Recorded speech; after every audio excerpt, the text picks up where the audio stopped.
don't know, I'm Ella Romanos. I'm the COO of Fundamentally Games. We're a publisher of living games. In terms of my background, I've built 2 teams over my career. The first was when I was actually a graduate. I started a work for hire studio with 2 fellow graduates. We grew that company to around 25 people over about 7 years. At that time, we had a physical office and, to be honest, no clue what we were doing whatsoever when it came to any elements of business. Now at Fundamentally Games, we're building a remote team, which obviously is quite different. We've been going for 2 years.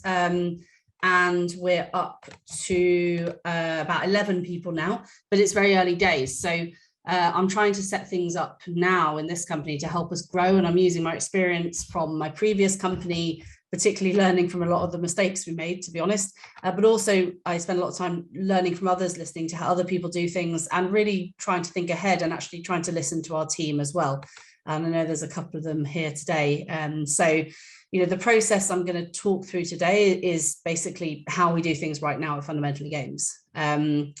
Ultimately, when we're talking about onboarding, we're really talking about building a culture because bringing new people into a team changes the dynamic, no matter who they are or what their role is.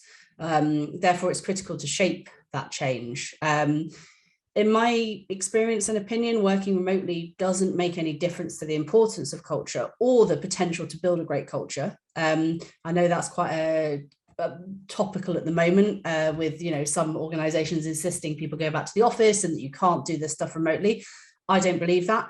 However, it does mean that if you're working remotely, you have to be a bit more proactive and structured with how you create it, because things don't happen as naturally as they do in person. If you don't arrange a meeting, you don't kind of have those conversations that happen desk to desk or over the coffee machine. People don't go out for a drink after work together and so on.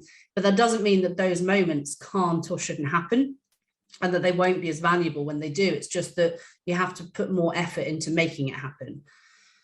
For me, having a remote team has really just meant that I spent more time thinking about how to proactively make that happen, how to build our onboarding into an effective process.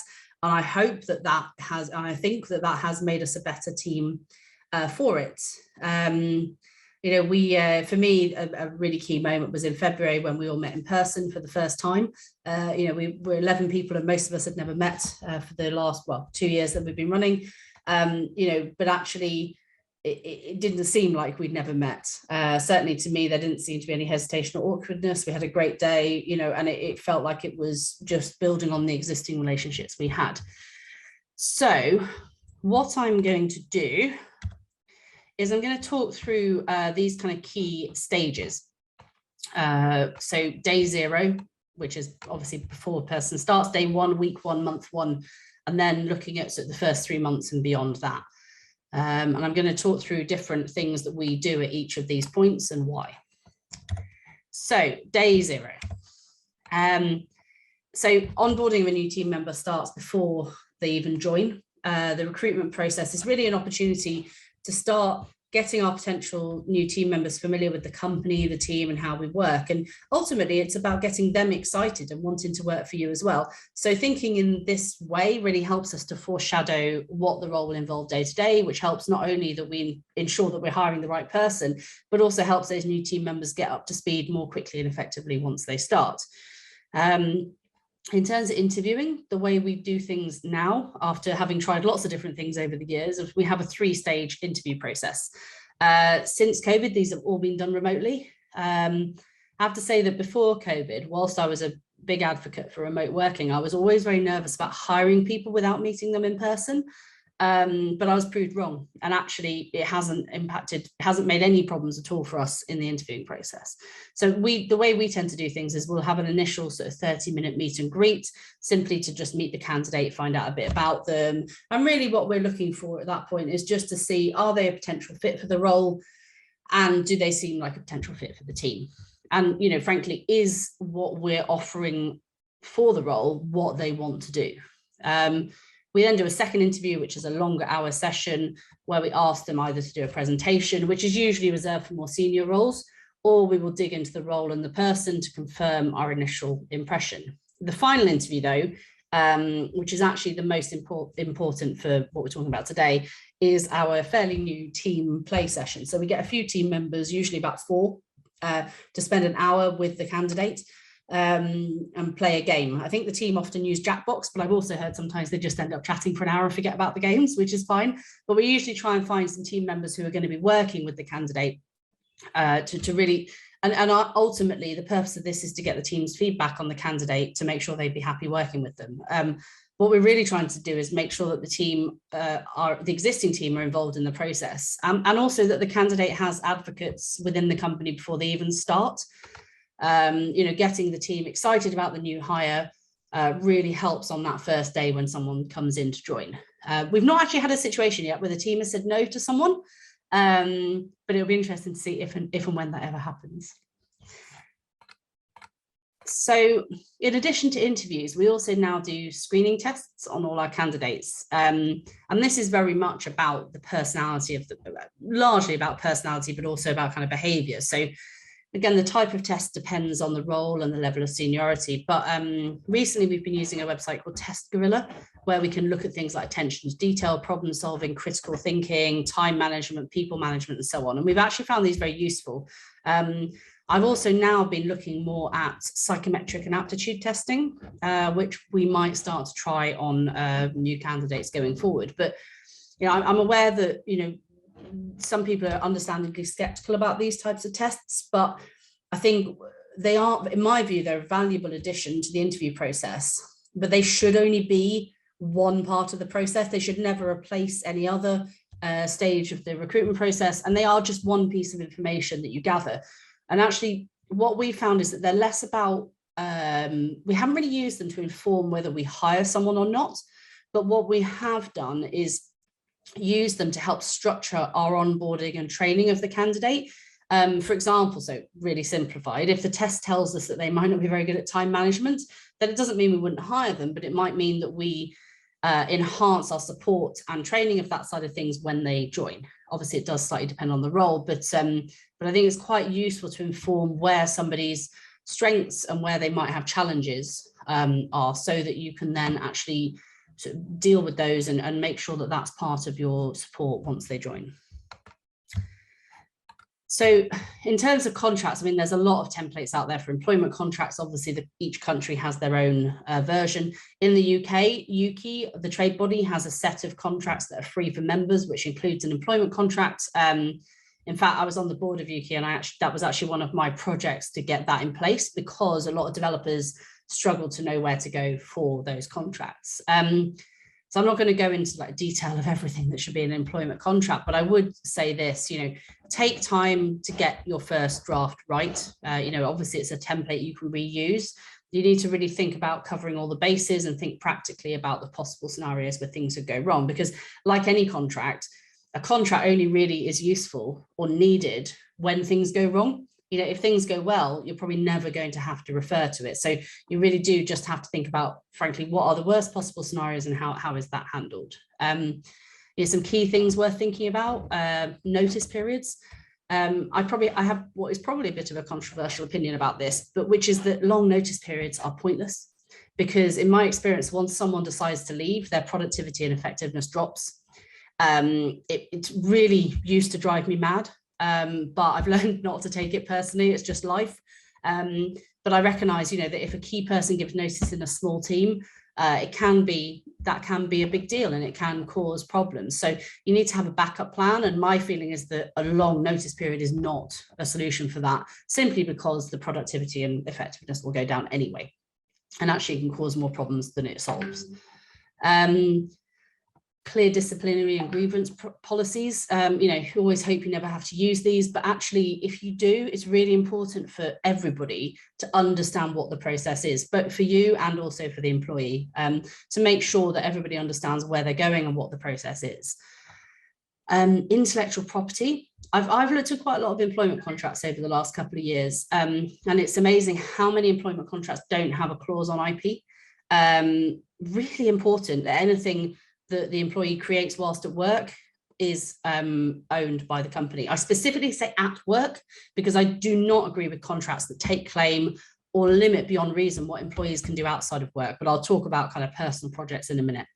And then sickness. Now, we don't really enforce this, in practice day to day, and you can always choose to be more lenient than a contract, but it is important to have something in place that, if there is a problem where someone's taking a lot of sick days, that you can require doctor's notes and so on. In reality, I've never actually had to ask anybody for this, but, reserving the right to do so is entirely reasonable.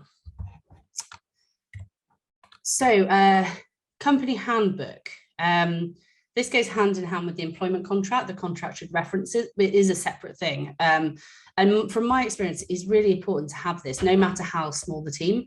In my first company, I didn't write it probably until we had, 8 to 10 people.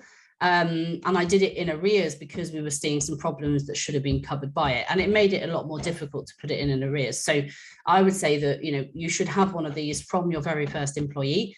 It's a living document. You will evolve it. You will add more things as you learn, as you see what's needed. But actually starting from the point of having one is important. Because unfortunately, sometimes things go wrong, things are done that aren't right, and you have to consider the potential impact on the company, your reputation, and the rest of the team. And it's really important that everybody understands what the expectations of them as a member of the team mean. Some key policies that we have in place, a mental health and wellbeing policy. In fact, I did a mental health first training course, which I would really recommend to anybody actually running a company. But that policy was developed from that, and I think that's a really important thing to have. Personal projects, whatever your view on this is, you should have a policy on it. My opinion is creativity in an industry like ours should be encouraged. Our policy is that employees can do personal projects, but they can't take on paid work for others if they're full-time. And if they want to commercialize their project, they should come and talk to us. We won't stop them. We will actually try and help them if we can, but we just want to know about it. Traditionally, I know a lot of companies have not allowed that sort of thing. I have a massive issue with that on many levels. And I think whatever your view is, you should make sure that it's defined clearly. And confidentiality, it should be obvious, but it's not always what people can and cannot say about projects. I had a case at my previous company where an employee thought that it was okay to go onto Twitter and start complaining about a client. And when questioned, she said, "Oh, but I was only talking to my friends." So specifying your expectations is really important because, again, clarity is key. So this is something that we've just introduced, and actually we've only just used for the latest addition to our team. So the rest of the team won't have seen this, but this goes hand in hand with the employment contract as well.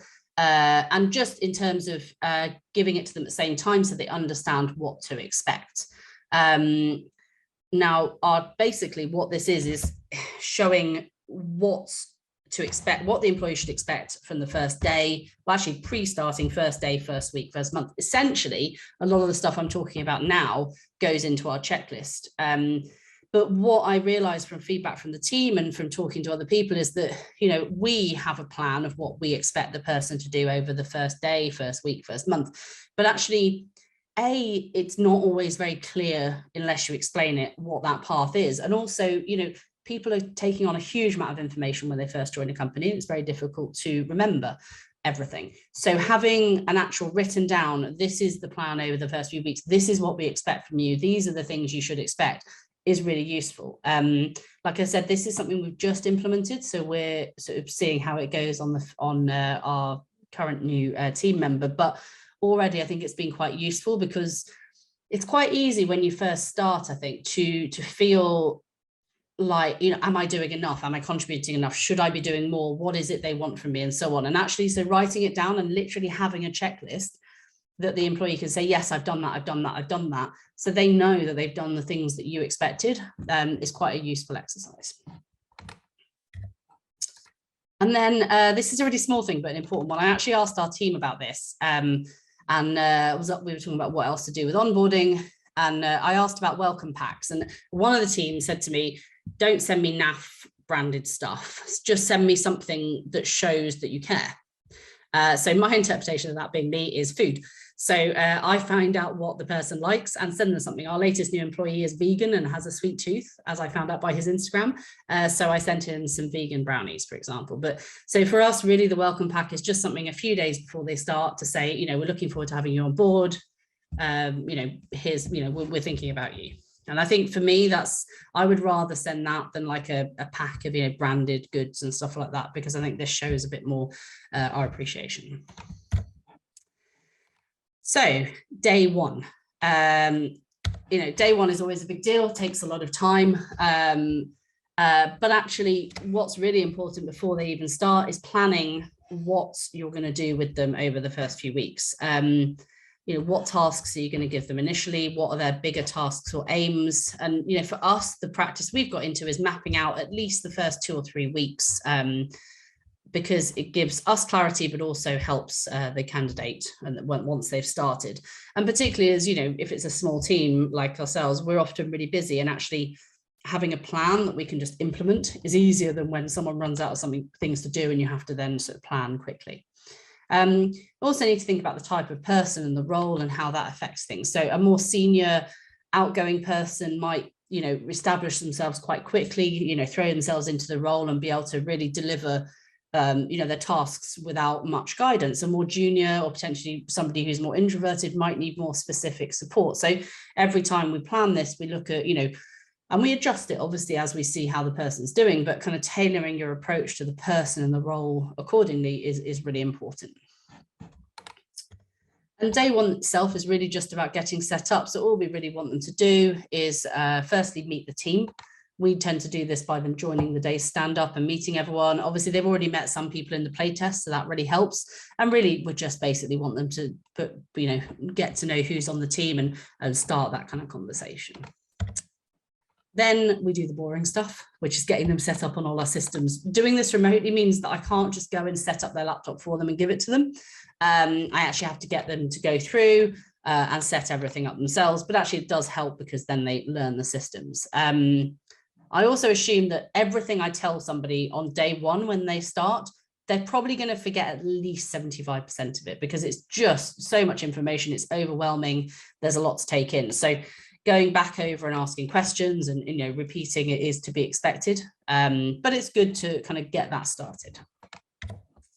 And then we do an introduction talk. So depending on the person's seniority or experience level, we do this slightly differently, but broadly speaking, we're trying to explain to them how we operate as a company and the team and how they fit within that. So whereas in the interviewing process, you're going to have, you know, talked really probably with a bit of a sales style, because obviously you want them to, you know, you want to sort of pitch the company to them. At this point, you're really talking about the detail of how things are done, how it works, what they can expect day to day, how the rest of the team operate, how they're going to fit within that, and so on.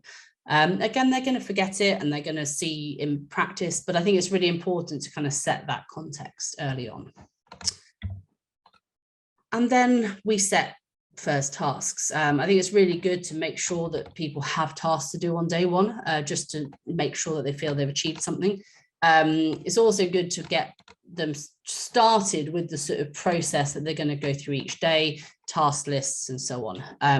Anyone who's seen my production webinars knows I'm a bit obsessed with task lists, but that I can literally do a whole webinar about that. But again, it's really important to make sure that they get ramped up on kind of the key processes that you're going to be using day to day.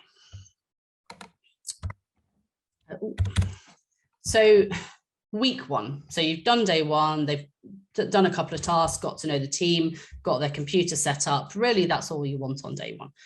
Week one, you know, again, really, it's just about starting to really learn about the company and, you know, really consume information, to be honest, at this point. We're not expecting much, if any, output. Again, if they're more senior, they may be able to kind of dive in and get on with stuff. But, you know, in most cases, it's just about familiarization.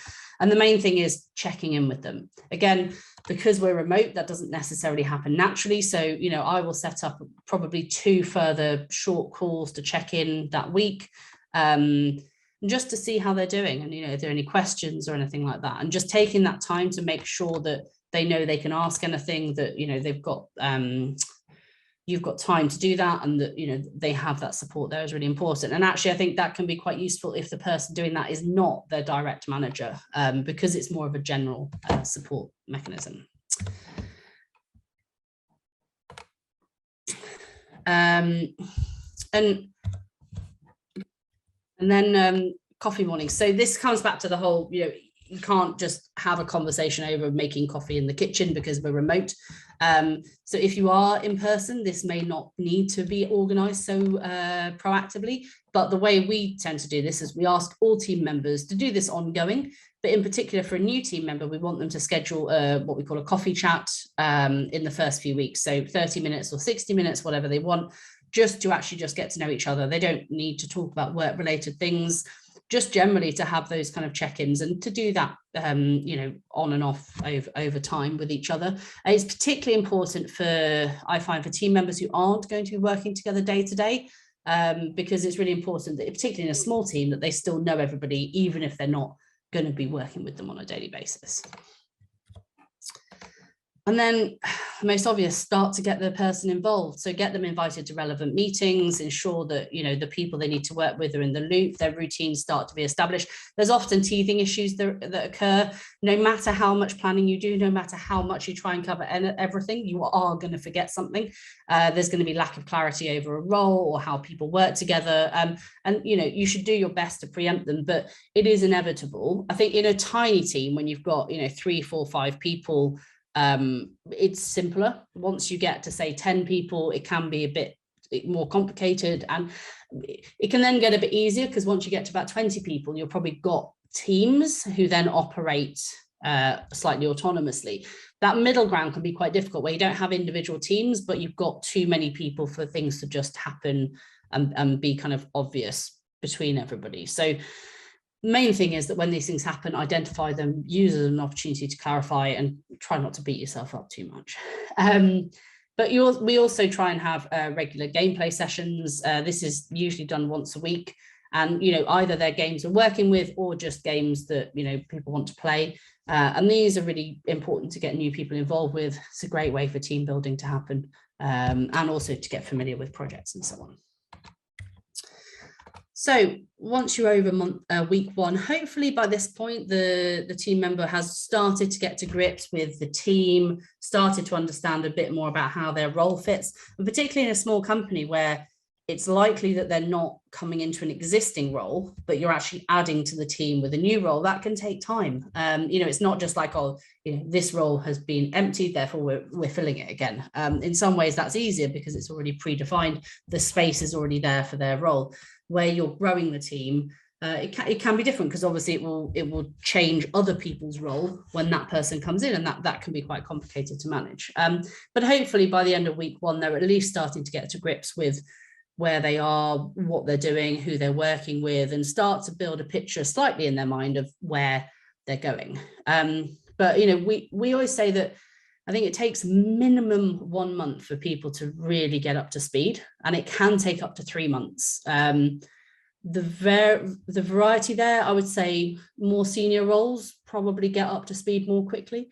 More junior roles take a bit longer. But it also does depend on the role. And as I said, the impact of the change across the whole company from that person coming in. But I would say, assume that the first month is purely about learning and about trying to find their place within the company. And things that we try and do in that first month, beyond the stuff we talked about, we try and have some kind of social event. We tend to do these anyway every couple of months, all remotely at the moment. But we particularly like to do one when a new member joins. So the way we do it is that we do a virtual evening event. I send everyone cocktails in the post. We play games or we chat for a couple of hours.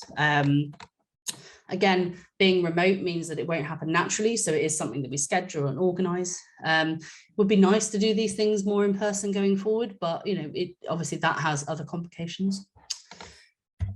And then we like to get people involved in what we call our special interest groups. My favorite one is the pets group.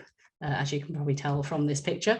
But actually, these are just casual groups on Slack. But actually, as our team grows, we're growing up, building up the number of groups and the activities involved. So our new team member recently started a new group on music.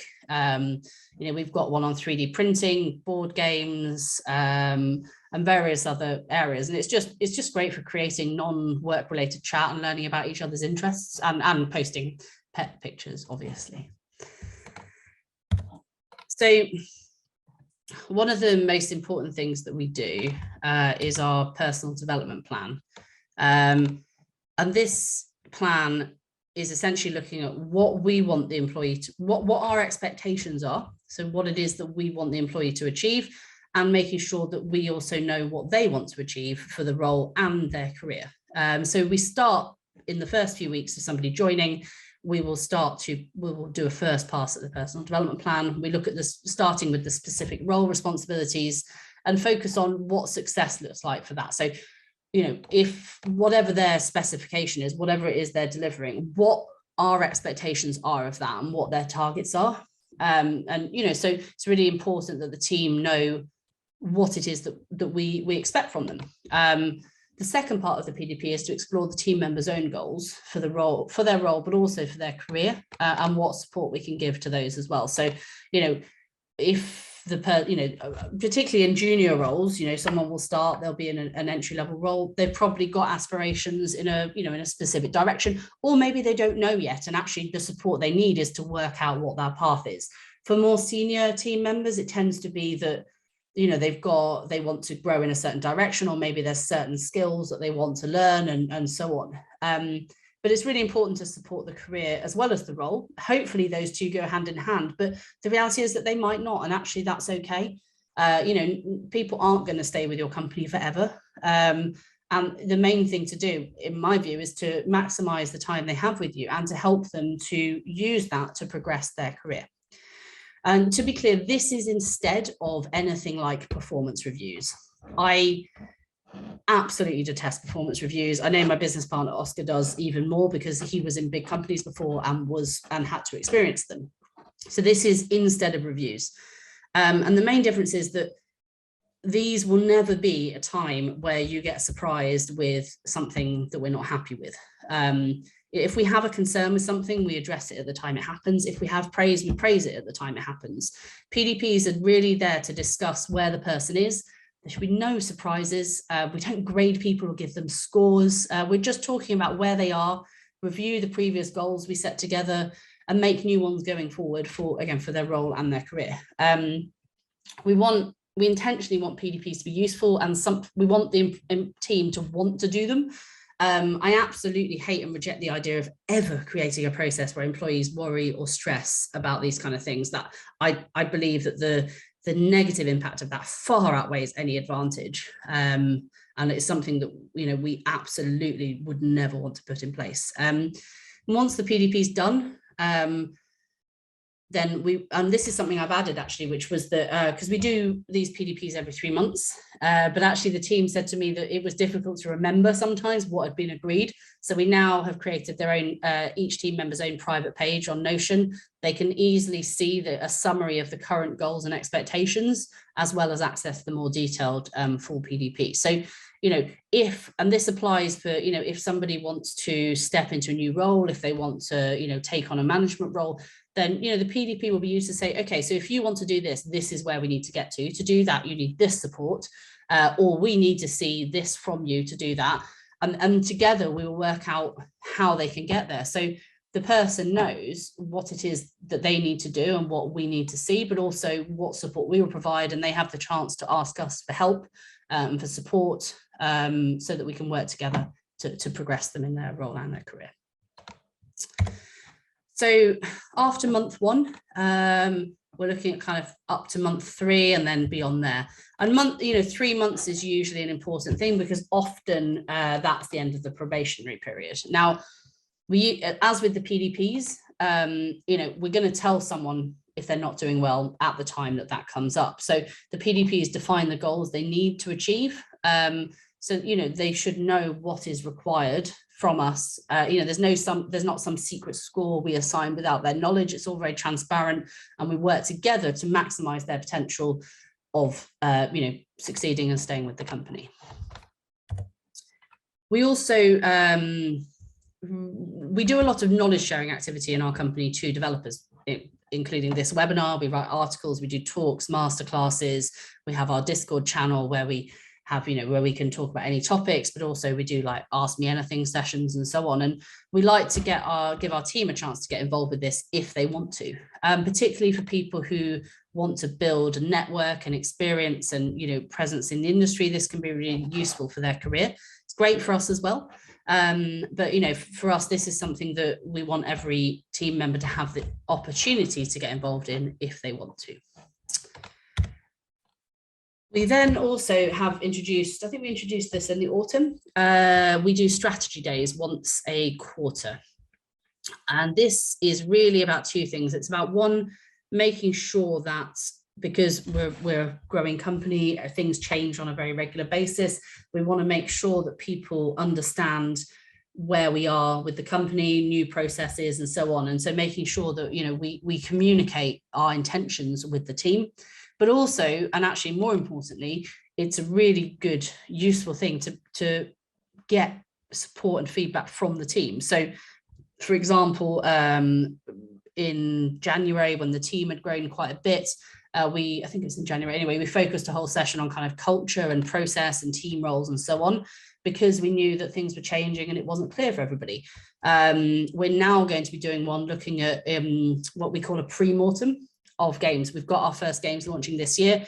We want to make sure that the entire team can give feedback and input in terms of how to make sure that we deliver as effectively as possible. So we're going to do a pre-mortem, pretending that a game's gone completely wrong and imagining everything that could go wrong. And we're also going to get our producer to talk about the transition to live and, what we're going to be doing running the games in live. Now, obviously the people involved in that day-to-day know the answer, but not everybody in the team knows everything at any one time. So it's really important that we communicate that. And actually we found that the feedback has been extensive and really, really useful. And to get kind of the whole team to help us improve what we do has been incredibly useful for us. The one thing I would say is that if you're going to do something like this, you have to actually act on it and be seen to act on it, because otherwise it could get quite demotivating quite quickly if you ask the team to input on all this and then you just the advice just gets ignored. So we now set up task lists from each strategy day where we track all the different actions and their progress. But for us, this has been hugely valuable and really useful. And we've made some significant improvements to the way we do things, from onboarding. Some of the stuff that we've put in here has come from their feedback, but also to actually how we just operate, how we work with developers and so on. It's an incredibly useful process.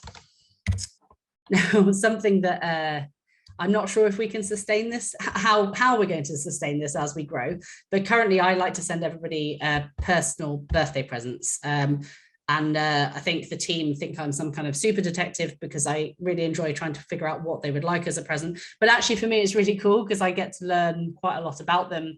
And, I think it's quite an important thing to do. So I really want to keep this as we grow, but we'll see. We also send people a thank you for every year they work at the company. And we always try and do something for Christmas too. I think these things seem quite small, but actually they're really important. And I think it's really, important to show that you value people and take the time to make effort for things like this. So as I've said, we had never met most of the team in person. We got the chance to in February, where we had our first team day. We had a great day. We did the Crystal Maze live, which was amazing. And it was a really useful day. We don't know yet how often we're going to do this. That's something that we're working out at the moment. Some of us see each other more regularly because we go to conferences on the biz dev side. But, I think it is, if it is possible to meet in person, it is useful. For me, I think the minimum I'd like to do is twice a year. But, as I think with everybody kind of coming out of COVID now, everyone's trying to work out what the right balance is for them between remote and in person. And I think, the last thing really, is that, all of these things, it feels like a lot of work to put all this in place. But if you do it in advance, it's not too bad. And also if you take an approach of continuous improvement, which we do for the entire company, but also for the onboarding process and how we, support our team.